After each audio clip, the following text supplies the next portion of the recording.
As of E3 2016, Crash Bandicoot is finally back. For a while I've wanted to talk about my personal favorite Crash game and one that I feel is quite underrated, so now seems like as good a time as I'll get to do that. The Mascot Racer. Most gamers barely consider it a genre, instead calling any Mascot Racer a Mario Kart ripoff.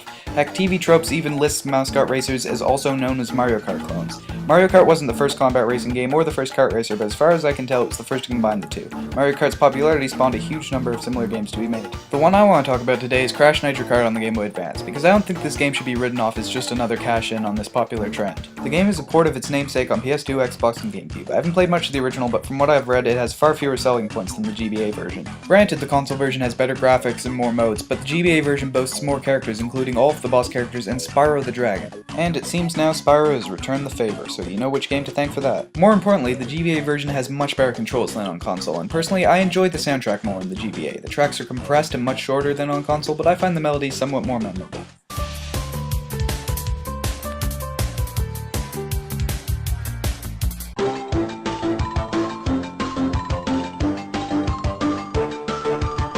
But what's the point of getting this game for your Game Boy Advance when you can already get Mario Kart on it?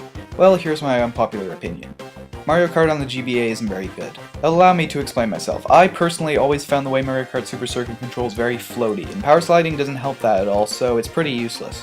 In CNK, the controls are very tight, and power sliding is fine-tuned to keep you on track without losing speed. Brake turning is also helpful on tight turns, but not essential.